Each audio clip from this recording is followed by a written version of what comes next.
예, 바로 이어서 할게요. 예.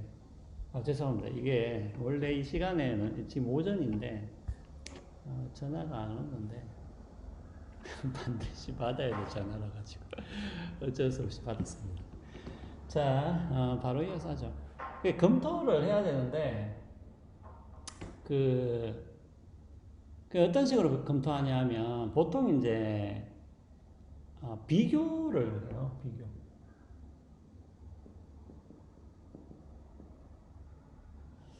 자, 그럼 어떻게 비교하냐 하면 이것도 그렇게 어렵진 않습니다. 그럼 공리주의가 제시하는 원리가 있을 거잖아요.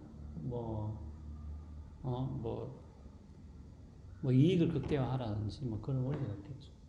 요거하고, 불빛이 좀 가려가지고.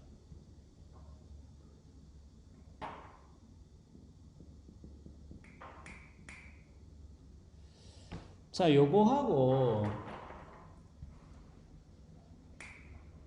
진짜 형광등을 떼내고 싶다, 진짜. 자, 원리하고, 원리하고 뭐하고 비교하냐 하면, 여러분, 직관하고 비교하는 거예요.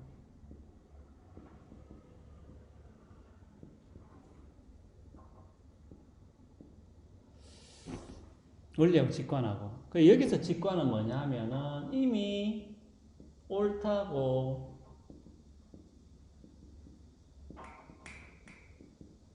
믿고 있는 규칙 혹은 뭐 많아야 뭐 사례도 있고 뭐 여러 가지.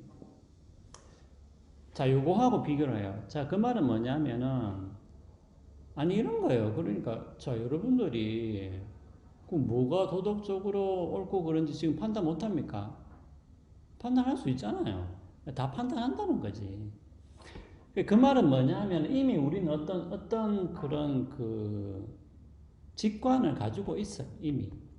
그렇잖아요. 예를 들면 여러분들 만약에 누가 피를 흘리고 쓰러져 있으면은 여러분도 그냥 멍하니 구경하고 있습니까? 아니잖아요. 예, 도와주잖아요. 예, 그 말은 뭐냐면은 우리가 그 뭔가 이렇게 그 사람이 해를 입었으면은 우리가 그 사람을 도와야 된다. 라는 이런 어떤 생각. 이것을 이제 그 윤리학에서는 이제 그 인투이션이라 그래가지고 이것을 이제 굳이 번역하니까 직관으로 번역을 한 건데 그런 인투이션을 이미 가지고 있다라는 거죠. 우리 마음속에는 이미 안 물론 그게 이제 여러분들 배웠을 수도 있는데 뭐 꼭 안 가르쳐 줘도 뭐 어느 정도 우리가 느낌이 있잖아요. 꼭 그 느낌을 우리가 문장으로 이렇게 머릿속에 가지고 있는 건 아니지만은 느낌이 있잖아요. 이러면 안 된다. 이거는 너무 잘못된 거 아니냐. 이런 직관을 가지고 있다라는 거죠. 그럼 그거하고 원리하고 비교를 해요. 비교. 네. 이런 식으로 뭐냐면은 검토를 해요. 검토를 하는데 자 그러면은 그럼 결론은 일단 간단하잖아요.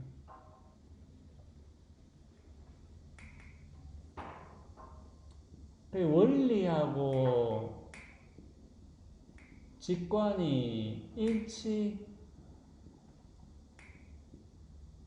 그 다음에 원리하고 직관이 불일치.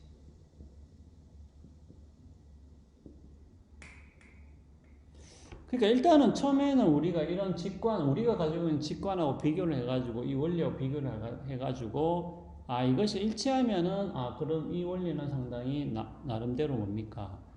일리가 있다 혹은 합당하다라고 우리가 판단할 수 있는 것이고 어떤 이론이 제시한 원리가 우리가 가지고 있는 직관과 뭔가 불일치에 안 맞아 이러면은 이거는 조금 그러면 이 원리가 뭔가 잘못된 게 있는 것이 아닌가 혹은 이 원리가 뭔가 조금 수정돼야 되는 것이 아닌가라고 우리가 생각할 수 있다는 거죠. 그러면은 이 원리를 어느 정도 수정을 하거나 혹은 아예 우리 직관과 너무 맞지 않으면은 폐기를 하고 다른 원리를 제시하든지 이제 주로 그렇게 된다는 거죠. 예. 요런 과정을 거친다는 거예요. 그러니까 요런 과정은 늘 거치죠. 왜냐하면 우리의 직관이라는 게 뭐 한 개만 있는 것이 아니고 그렇잖아요. 우리가 뭐가 옳은지를 판단하는 직관은 여러 가지가 있을 수 있기 때문에 그런 직관과 항상 이렇게 원리를 서로 비교를 해서 그것이 일치하는지 불일치하는지 따지고 만약에 일치한다면 우리가 어느 정도 이 원리가 합당하다고 이야기할 수 있는 것이고 불일치한다면은 뭔가가 조금 문제가 있는 것이죠. 예. 자, 그래서 자, 그러면은 이렇게 해봅시다.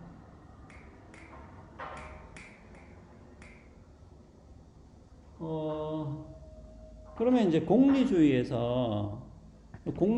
예를 하나 들어볼게요. 그러면은 어떤 식으로 비교하는지.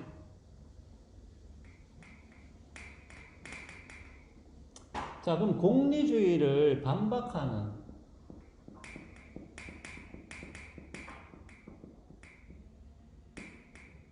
자, 공리주의 원리를 어떤 식으로 반박하느냐 하면은 요것을 이제 아까처럼 어떤 직관을 가져와서 그것을 공리주의 원리와 비교를 해서 반박을 합니다. 우리 직관과 너무 어긋나면은 여기에 뭔가 문제가 있다라고 우리가 생각을 할 수 있는 것이죠. 예. 자, 그러면 어떻게 하냐면 이렇게 하는 거예요. 자, 만약에 공리주의가 옳다고 해보자. 공리주의는 일단은 약간 뭐 이 결과가 이제 이익이나 뭐 그냥 이익이라고 합시다. 극대화되면은 이것이 옳다라고 우리가 이제 일반적으로 판단을 하게 되죠. 자, 그런데 그러면은 이제 어떤 식으로 반박하냐면 요 재밌는 반박이 하나 있어요. 어떤 식으로 반박하냐면 자, 그러면 이것이 옳다라고 하면은 이런 경우를 한번 생각해 봐라. 만약에 5명의 환자가 있다.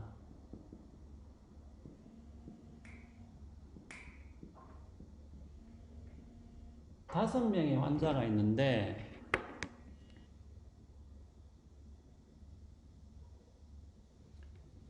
자, 5명의 환자가 있는데, 이것을 어떻게 하냐면은, 이제, 이 사람들이 지금 다 긴급해요, 긴급.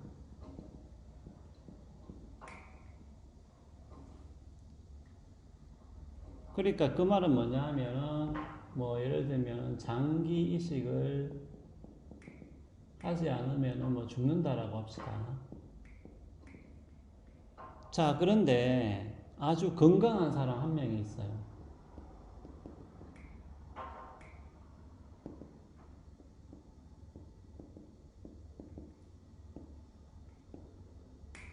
자, 건강한 사람 한 명이 있는데,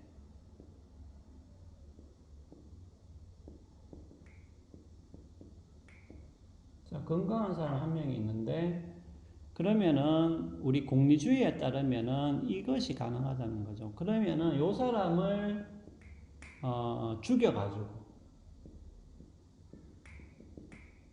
이 사람의 장기를 이식해서 우리가 5명을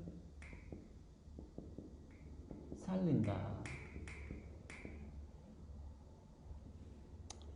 자, 공리주의에 따르면, 자, 여러분들 공리주의에 따르면은 우리가 어떤 결과 그것이 뭐 이익이든 뭐 생명이든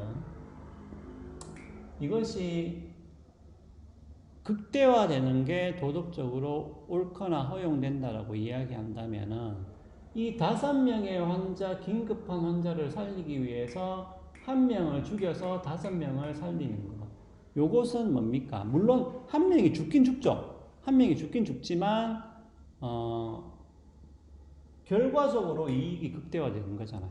만약에 이 한 명을 그냥 그대로 두면은 이 5명이 죽는다고 하면, 결과적으로는 이 1명을 죽여서 5명을 살리는 것이 극대화되는 게 맞죠. 그렇다면은 이 사람을 죽여서 장기 이식을 해서 5명을 살리는 것도 뭡니까? 도덕적으로 허용 가능하다 혹은 옳다라는 결론에 이르게 되는 것이죠. 자, 이러니까 뭐 보세요. 이 공리주의 원리라는 것이 지금 우리가 가지고 있는 이 직관과 충돌하죠. 충돌하잖아요. 그러면은 여러분들 거꾸로 이렇게 물어볼게요. 그러면은 이 한 명을 추첨을 통해서 뽑기를 통해서 이 한 명을 고른다라고 했을 때 여러분들 여기에 동의할 수 있습니까? 만약에 어떤 사회에서 정기적으로 1년에 2번씩 뽑기를 해가지고 죽을 사람 한 명을 정한다고 했을 때 여러분들 그런 사회에 살고 싶냐라는 것이죠. 안 살고 싶죠. 저도 안 살고 싶어요. 자, 그러니까 뭐냐면은 이런 원리를 이런 식으로 우리가 가지고 있는 기본적인 직관과 맞는지 안 맞는지. 자, 여기서 중요한 게 뭐예요? 그러니까 이렇게 직관과 원리를 비교할 때는 이런 식으로 사례를 구성하죠. 사례 구성. 이런 식으로 가상적인 사례를 구성을 해볼 수가 있어요. 이런 식으로 해서 비교를 해서 뭔가 공리주의 원리에서는 뭔가 우리가 납득하기 힘든 문제가 있다라는 것을 우리가 확인을 해볼 수가 있죠. 그러면은 공리주의 입장에서는 이 원리를 어떤 식으로든 수정을 하든지 폐기를 하든지 아니면은 어떤 다른 사례를 통해서 반박을 하든지 해야 되는 것이겠죠. 자, 이런 식으로 논의가 진행된다는 거예요.